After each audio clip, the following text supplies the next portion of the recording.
Osaka'ya barmaydı.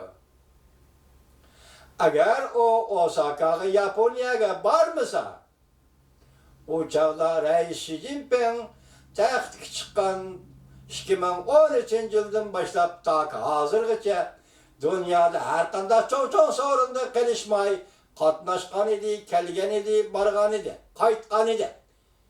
Lekin bu qatim agar Osaka'ga barmaydigan bo'lsa, o bütün dünya oldida diplomatiya sahasi o'zil kesal mag'lub bo'ladi. Agar boradigan bo'lsa, dedi yana Qin Xiaoping, bu qatim Jungo'ga munosabatlik 20 davlat yig'inida intayin zo'r diplomatik voqea taşıyan voqea yuz berdi deydi.